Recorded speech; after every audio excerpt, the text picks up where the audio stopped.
आप देख रहे हैं मिथिक मोमेंट, कहानियां जो समय से परे है। यहां हम लाते हैं वो किस्से जो इतिहास की दरारों में दबे हुए हैं, वो रहस्य जो आज भी हमारे बीच सांस ले रहे हैं। तो अगर आप भी समय की सीमाओं से परे की दुनिया में झांकना चाहते हैं तो चैनल को सब्सक्राइब कीजिए और चलिए शुरू करते हैं आज की डरावनी यात्रा। आज की कहानी है एक शापित कुएं और पीपल वाली चुड़ैल की। यह कहानी एक पुराने गांव की है, जहां गांव के किनारे एक प्राचीन पीपल के पेड़ की छाया में स्थित कुआं वर्षों से डर और रहस्य का प्रतीक बना हुआ है।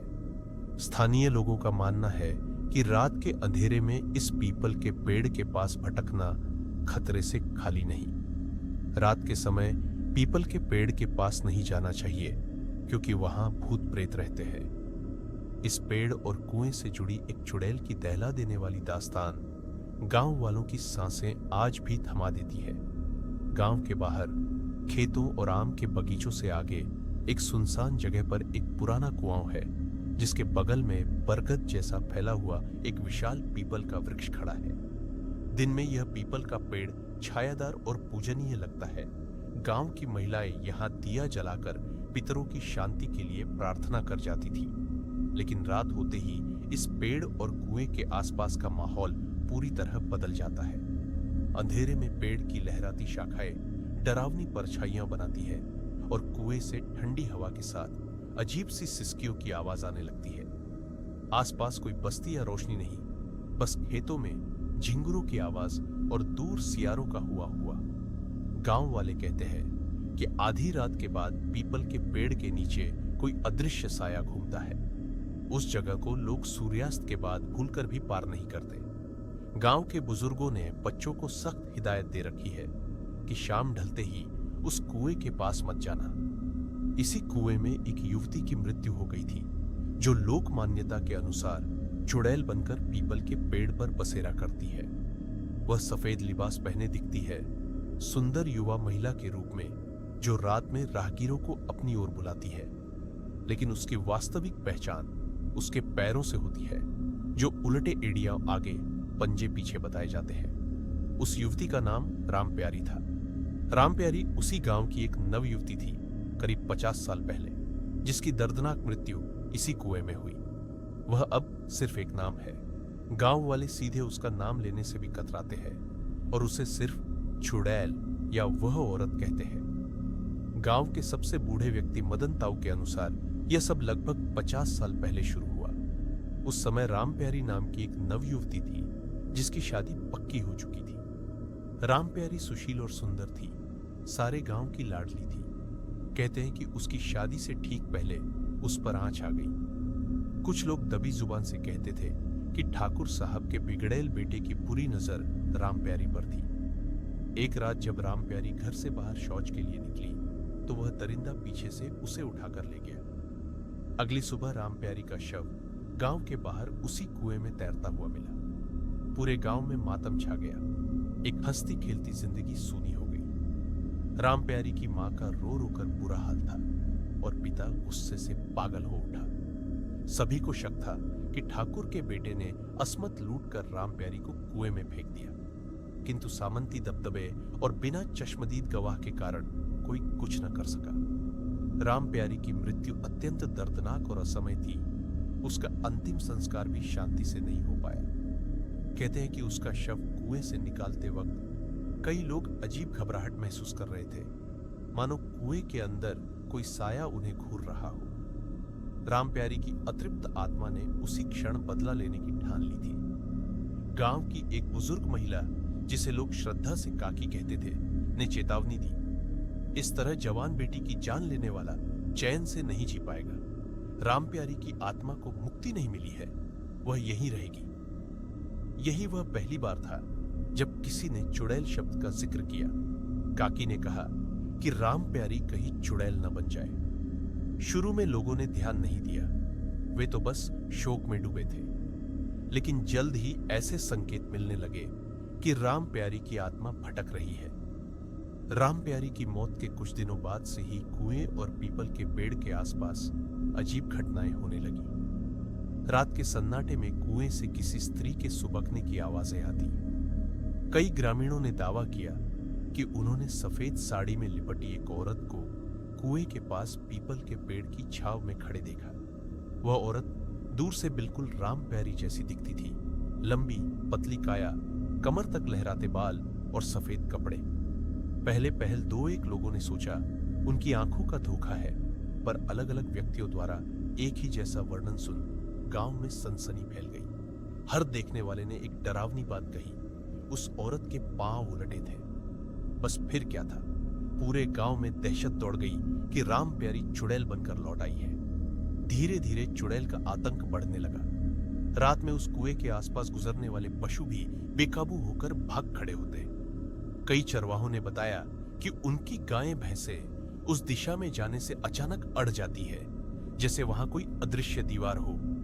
एक बार गांव का ही एक आदमी जगरूप, जो पड़ोस के गांव से देर शाम लौट रहा था, अनजाने में उस रास्ते पर चला गया। अगली सुबह वह कुएं के पास बेहोश मिला। होश आने पर जगरूप ने जो कहानी सुनाई, उससे सबके रोंगटे खड़े हो गए। उसने बताया, मैं तेजी से घर लौट रहा था कि अचानक लगा कोई मेरे पीछे पीछे चल रहा है। मुड़कर देखा तो एक युवती खड़ी मुस्कुरा रही थी। उसने सफेद लिबास पहना था और चेहरे पर अजीब चमक थी। पहले तो मैं चौंक गया कि इतनी रात कोई औरत यहां क्या कर रही है। उसने मीठी आवाज में कहा, इस कुएं से पानी पिला दोगे? मुझे लगा शायद राह भटकी होगी। मैं जैसे ही कुएं की मुंडेर पर गया, वो मेरे बिल्कुल करीब आ गई। तभी मेरी नजर उसके पैरों पर पड़ी और मेरा खून जम गया। उसके पांव पीछे की तरफ मुड़े हुए थे। जगरूप चीख मारकर गिर पड़ा। शुक्र था कि गांव के दो नौजवान आसपास ही थे। उन्होंने उसकी चीख सुनी और दौड़कर आए तो सफेद साड़ी वाली औरत गायब हो चुकी थी। जगरूप की बात ने चुड़ैल वाली थ्योरी को पुख्ता कर दिया। रामप्यारी की आत्मा सचमुच चुड़ैल बन गई थी और उसी कुएं पर लोगों को लुभाने की कोशिश करती थी। कुछ ही महीनों में दो और भयावह हादसे हुए। गांव के एक किशोर मुन्ना ने दोस्तों को चुनौती में कहा कि वह अमावस्या की रात कुएं के पास जाएगा और चुड़ैल को देख आएगा। दोस्तों ने उसे रोका, लेकिन नादान मुन्ना नहीं माना। अगले दिन सुबह वह कुएं के पास अचेत पाया गया, बदहवास हालत में बुरी तरह कांपता हुआ। उसकी जुबान से बस एक ही बात निकल रही थी, वो आ गई। उसने मुझे बुलाया। वो हंस रही थी। मुन्ना तेज बुखार में तपता रहा और कई दिनों तक सदमे में रहा। वह ठीक तो हो गया, लेकिन फिर कभी सामान्य नहीं रहा। रातों को चीख कर उठ जाता था। दूसरा हादसा और भी खौफनाक था। ठाकुर के वही बेटे जिन पर राम प्यारी की जान लेने का शक था, एक एक कर रहस्यमयी हालात में मर गए। बड़े बेटे की लाश कुएं में पाई गई। गले पर नील निशान थे, मानो किसी ने रस्सी से खींचा हो।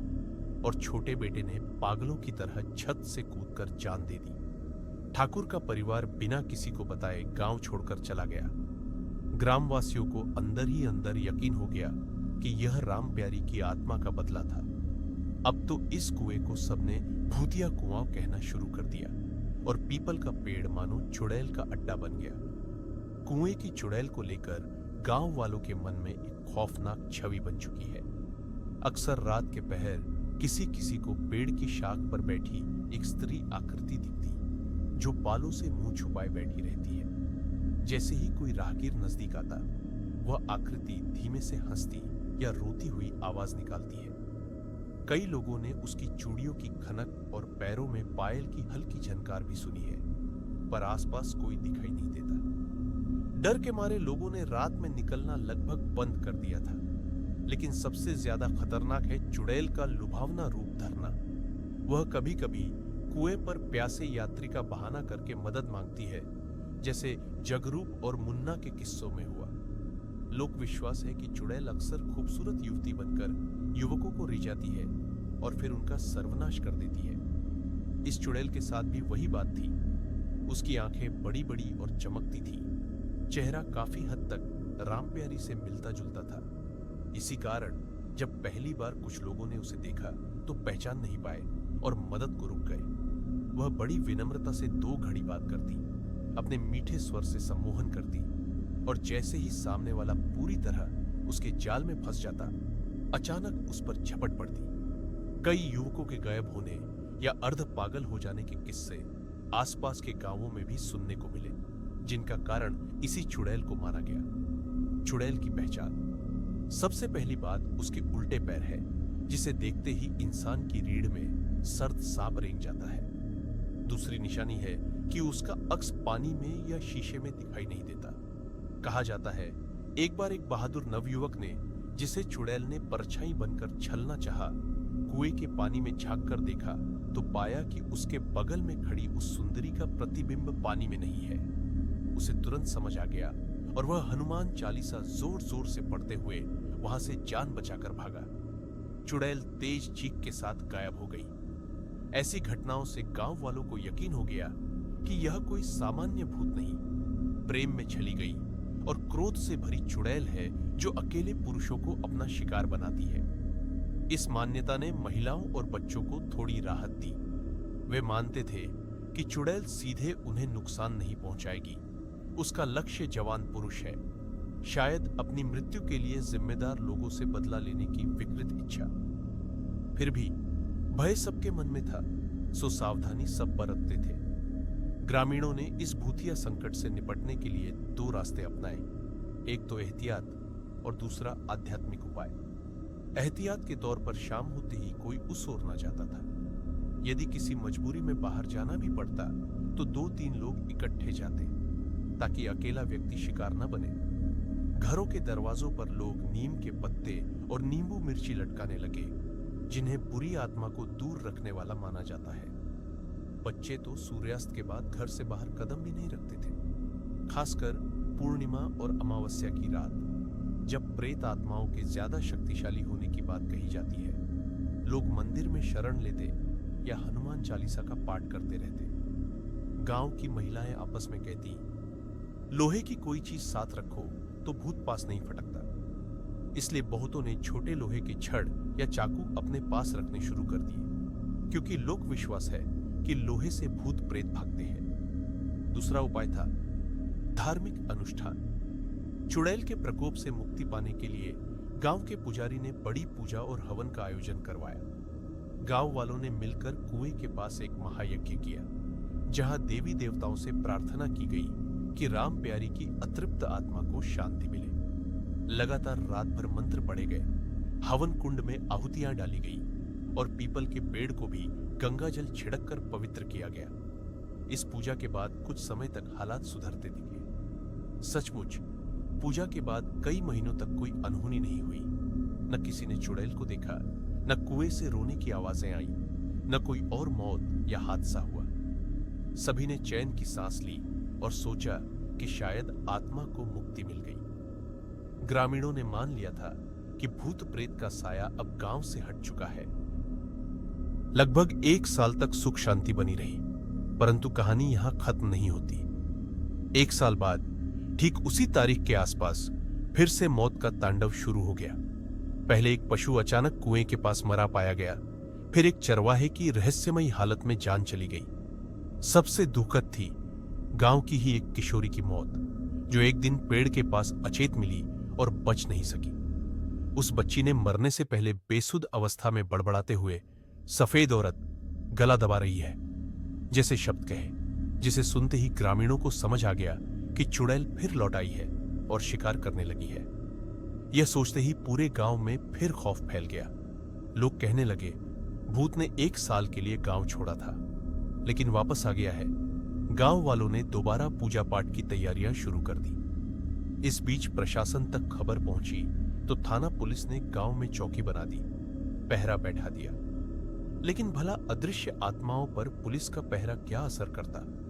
कुछ भी ठीक होने की बजाय पुलिस के आते ही अजीब घटनाएं तेज हो गई। रात में चौकी पर तैनात सिपाहियों ने भी किसी साय को देखने की बात स्वीकारी। अंततः डर के मारे पुलिस भी निष्क्रिय हो गई। अब आती है कहानी की वह कड़ी जिसे अक्सर दादी आंखें बड़ी करके आवाज धीमी करके सुनाया करती थी। सामना उस चुड़ैल से जिसका जिक्र भर रोंगटे खड़े कर दे। गांव के ही नौजवान रघु ने शहर से पढ़ाई करके लौटने के बाद इन बातों को कोरी कल्पना माना था। उसका कहना था कि यह सब संयोग है या मानसिक भ्रम। उसने तर्क दिया कि पीपल के पेड़ के नीचे रात में ऑक्सीजन की कमी से दिमाग उल्टा सीधा सोचने लगता है। इसलिए लोग डर जाते हैं। दोस्तों ने समझाया कि विज्ञान अपनी जगह है, लेकिन नजर से दिखी बात को कैसे झुटलाओगे। रघु हंसकर टाल देता। उसने ठान लिया कि वो खुद चुड़ैल वाले कुएं तक जाकर आएगा और साबित करेगा कि कुछ नहीं होता। एक रात पूर्णिमा के 2 दिन बाद चांद की हल्की रोशनी फैली थी। रघु ने कमर कस ली और अकेले ही उस कुएं की ओर चल पड़ा, यह दिखाने कि उसे डर नहीं लगता। दिल में डर तो था, पर अपनी हेकड़ी में दबा दिया। जैसे ही वह पीपल के वृक्ष के नजदीक पहुंचा, हवा एकदम से ठंडी हो गई और पेड़ की पत्तियां सरसराने लगी। चारों तरफ सन्नाटा था। रघु ने जेब से टॉर्च निकाली और कुएं की ओर रोशनी डाली। सब कुछ सामान्य लग रहा था। सूखा पड़ा पुराना कुआं, जिसकी जगत पर पुराने जमाने की चरखी, पानी खींचने का पहिया, जंग खाए हालत में लगी थी। पेड़ के नीचे सूखी पत्तियां बिखरी थी। रघु ने सोचा, कुछ भी तो नहीं, लोग यूं ही डरते हैं। उसने मन ही मन हंसते हुए कुएं की जगत पर हाथ रखा और अंदर झांक कर बोला, कोई है यहां भूत वूत? आओ तो दिखाओ अपना जलवा। उसकी आवाज प्रतिध्वनि बनकर कुएं से लौटी। चारों ओर जलवा लवा वा गूंज गया। कुछ पल शांत रहा। रघु ने विजयी भाव से आसपास देखा और वापस मोड़ने ही वाला था कि किसी ने पीछे से धीमे से पुकारा, रघु। वह चौंक गया। आवाज एक औरत की थी, बेहद मधुर लेकिन अजीब सी खिंची हुई।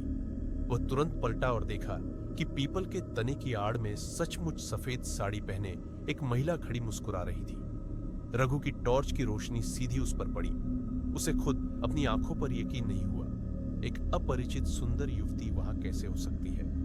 उसने सोच लिया था कि चुड़ैल नहीं है, तो दिमाग ने मान लिया शायद कोई राहगीर या ग्रामीण स्त्री होगी। रघु ने पूछा, कौन हो तुम और यहां इस वक्त क्या कर रही हो? उस युवती ने कोई जवाब नहीं दिया, बस हल्का सा सिर झुकाकर पेड़ के पास लगी पत्थर की बेंच, वहां पूर्वजों की स्मृति में एक चबूतरा था, पर बैठ गई। रघु को कुछ अजीब सा लगा। सामने खूबसूरत लड़की है, पर एक ठंडी लहर उसके शरीर में दौड़ रही थी। आसमान पर बादल अचानक चंद्रमा को ढकने लगे। अंधेरा गहराने लगा। टॉर्च की रोशनी अब बस उस लड़की के चेहरे पर थी। रघु ने फिर पास जाकर कहा, बहन जी, आप इस वक्त यहां अकेले? घर जाइए, ये जगह ठीक नहीं। ये सुनकर उस औरत ने सिर उठाया। उसकी आंखें बिल्कुल स्थिर थी, सीधी रघु की आंखों में देखते हुए। उसने धीमे से कहा, मुझे घर छोड़ाओगे? रघु कुछ नर्वस होने लगा। स्वर बहुत मीठा था, पर माहौल बेहद साए साए कर रहा था। पासी पेड़ पर कहीं एक कौवा जोर से काव काव करके उड़ गया। रघु हल्का सा चौंका। उसने खुद को संभाला और बोला, हाँ हाँ, आ जाओ, गांव में जहां बताओगी छोड़ दूंगा। मन में चाह रहा था कि ये यहां से हटे तो मैं भी निकलूं। वह औरत पेड़ के चबूतरे से उठ खड़ी हुई। उसके उठते ही तेज हवा का झोंका आया और पेड़ की शाखाएं जोर से हिली, जैसे सायों की फौज हिल रही हो। रघु ने कदम बढ़ाकर कहा, आओ, इस तरफ रास्ता है। जैसे ही रघु ने एक कदम आगे बढ़ाया, उसकी नजर अनायास उस लड़की के पैरों पर पड़ी और उसके पैरों ने जमीन छोड़ दी। उसके पैर घुटने तक मिट्टी में धंसे हुए थे और पैर उल्टे थे। रघु की टॉर्च हाथ से गिर पड़ी। घोर अंधेरा छा गया।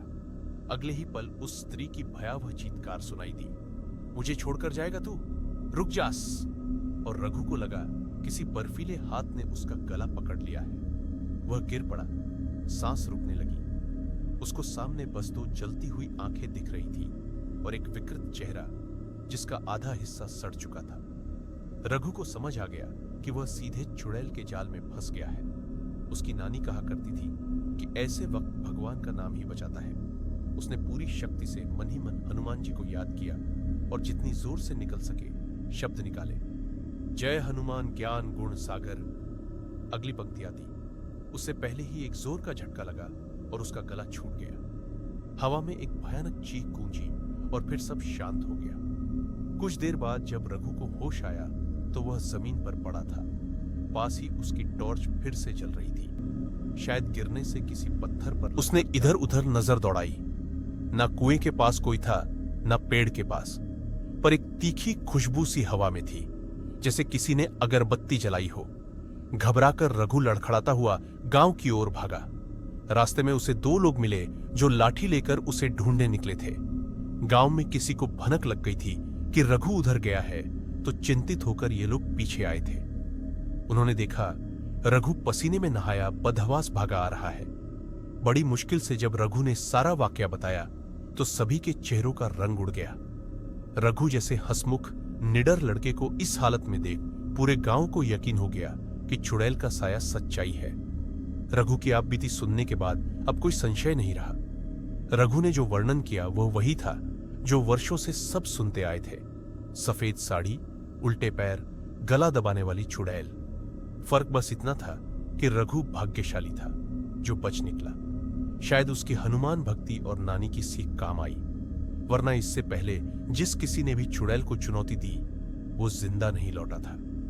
इस भयावह प्रकरण के बाद गांव वालों ने मिलकर निर्णय लिया कि अब कोई उस कुएं के पास नहीं जाएगा। उन्होंने कुएं को एक मजबूत लोहे की जाली से ढक दिया और उसके चारों ओर नीम के पेड़ लगा दिए ताकि शुद्धि हो सके। पीपल के पेड़ के तने पर हनुमान जी की तस्वीर और लाल चुनरी बांध दी गई। कहा जाता है कि तब से चुड़ैल की गतिविधियां काफी कम हो गई।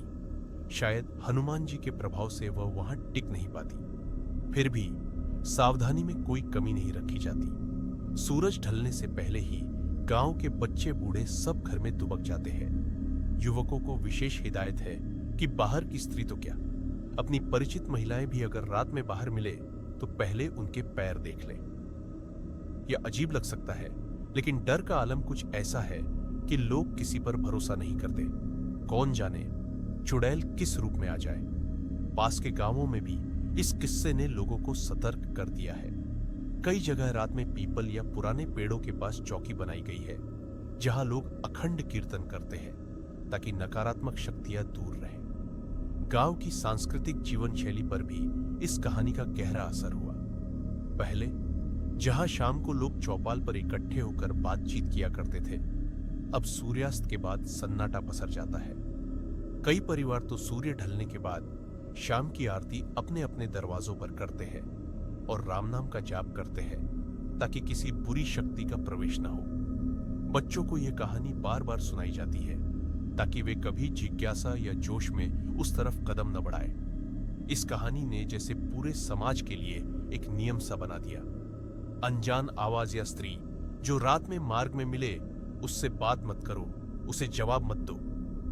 यह सलाह हर किसी की जुबान पर रहती है, क्योंकि चुड़ैल अक्सर नाम लेकर पुकारती है, जैसे रघु को पुकारा था। गांव की नानी घर के बच्चों को सुलाने से पहले यह किस्सा जरूर सुनाती है और अंत में कहती है, तो बच्चों, कभी रात में कोई मीठी आवाज में बुलाए भी तो रुकना मत, सीधे घर भागाना, बोलना भी मत, नहीं तो चुड़ैल पकड़ लेगी। इस तरह कहानी चेतावनी बनकर भी अगली पीढ़ी को संचरित होती रहती है। शापित कुआं और पीपल की चुड़ैल की यह दास्तान ग्रामीण लोकास्था का एक जीवंत उदाहरण है। मुख्य धारा के विज्ञान भले इसे अंधविश्वास कहे, लेकिन गांव वालों के लिए यह उनकी अपनी आंखों देखी और भोगी हुई सच्चाई है। इस कहानी में प्रमुख पात्र रमप्यारी की दुखांत कथा, एक बदला लेती हुई चुड़ैल का रूप और गांव वालों के सामूहिक भय तथा प्रयास, ये सभी तत्व मिलकर इसे एक रोचक किंतु खौफनाक लोक कथा बना देते हैं। यह कहानी इतनी प्रचलित हो चुकी है कि आसपास के इलाके में भी इसे सुना सुनाकर सुनने वाले सिहर जाते हैं। दादी नानी आज भी सर्द रातों में अंगीठी के पास परिवार को जब यह किस्सा सुनाती है तो मानो सबकी आंखों के सामने वो कुआं, वो पीपल का पेड़ और उस पर बैठी चुड़ैल सजीव हो उठते हैं। कहानी सुनते सुनते बच्चे डर के मारे दादी की गोद में दुबक जाते हैं और दादी धीरे से कहती है, डरो मत, हनुमान जी का नाम लोगे तो कोई चुड़ैल पास नहीं आएगी। लेकिन साथ ही वे ये सीख भी दे जाती है कि बुजुर्गों की बात को कभी हल्के में न लो। गांव में घटी इस सच्ची डरावनी घटना ने यह साबित कर दिया कि सभी लोक कथाओं के पीछे कुछ न कुछ सच्चाई छुपी होती है। आज भले ही वो कुआं सूखा पड़ा हो और पेड़ के नीचे लोग दिन में बेखटक बैठ जाए, पर सूरज डूबते ही उस शापित स्थान की परछाइयां लंबी होकर पूरे गांव पर फैल जाती है।